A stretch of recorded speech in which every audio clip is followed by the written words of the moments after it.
Welcome back. It's your boy Siavon. Pages of my life, new chapter. I got a special guest with y'all for y'all today. My boy Chandler. Welcome, Chandler. Hi everybody. So happy to be here with you. I'm glad It's to gonna be have a really good one. It is. I chose to talk about exes today, and it's a good conversation. Saucy. Very. So I hope y'all really enjoyed today. Also, I appreciate everybody that watched my last video, Daryl Walls and his scandal. That was great. I love the views, some of the comments. Please keep commenting and sharing and subscribe. Please definitely follow my page. Hit the like button, share, subscribe, turn on your notifications. All the way. So, reason why we're talking about exes today is because yesterday I had made a comment to my friend, hey, I miss my ex. And he yells at me, how you miss my whole spiel about exes? So I was like, I had a whole moment where I had similar feelings to you about missing an ex, and it was like a moment of weakness. But I pulled myself together and we're bad bitches again. So all the way. So I hope y'all enjoy the conversation.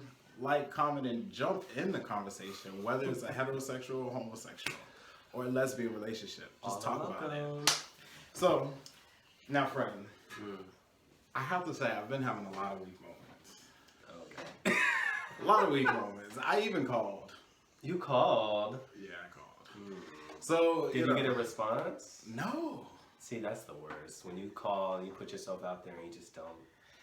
And I knew I shouldn't have because I knew that there wasn't going to be a response. I will say this, though. I commend you for your courage in those moments. Because some people would just say, fuck it. But I respect anybody that's going to go ahead and say, you know what, this is how I feel, and I'm just going to act on those feelings, and then, hey. But in no bull, it's like in those moments, I didn't have nothing to say, though. I just wanted to see.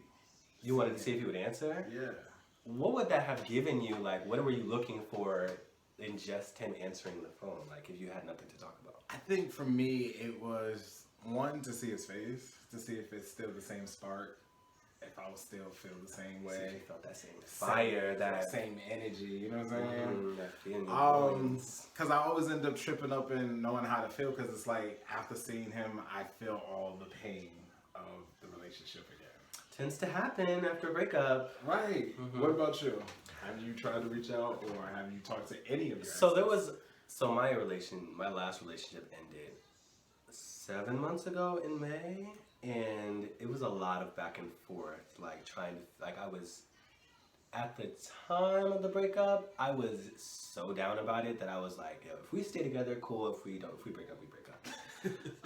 You had just became numb. And it ended up being the latter. Yeah, I was just fed up, to be honest. I was passive aggressively fed up. Where I was like, I really want this to work. I really do love him. Like, I want him. But, like, it wasn't enough to save the relationship. Yeah, when you're not putting in that work, or you don't see the other partner putting in that work of the relationship, it's like... Yeah, I struggle with the idea of, like, was he just ungrateful? Or did he really just have so much on his plate that he couldn't give me what I needed? And even he had, to be honest, we had a conversation about just that, about where he was and what he was able to give me.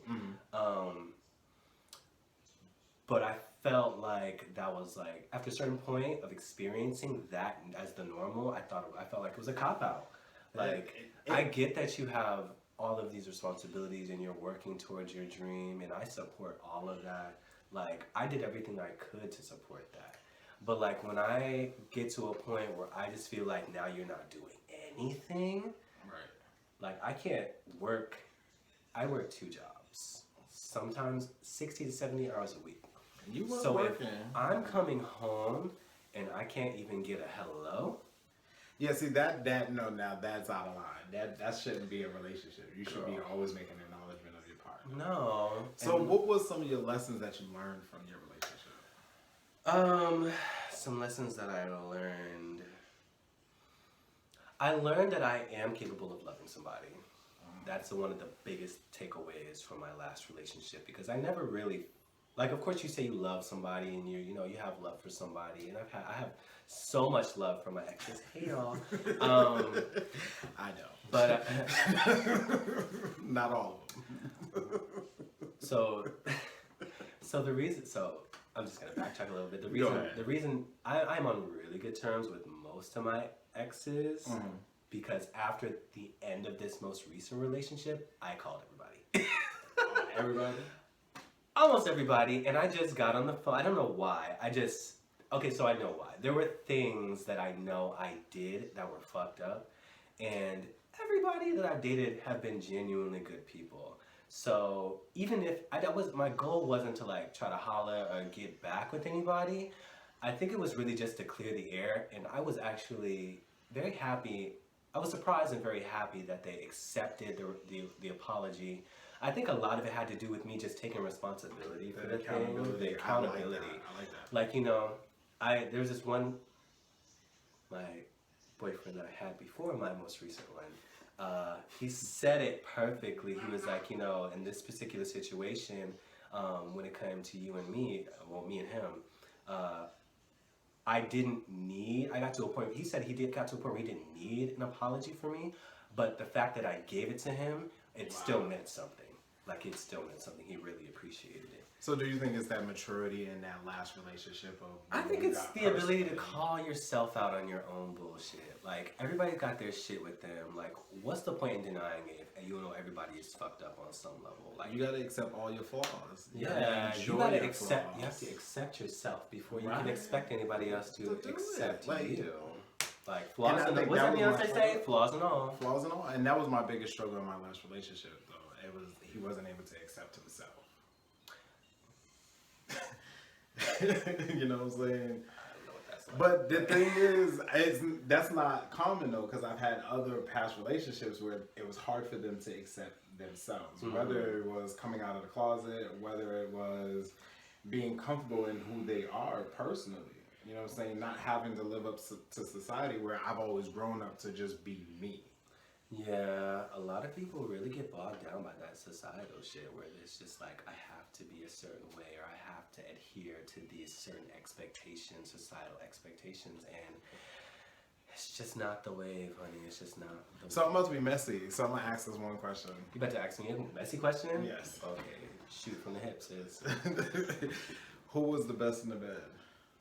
Who was the best in the bed? Just give the initials. Ooh, that's messy boots. It's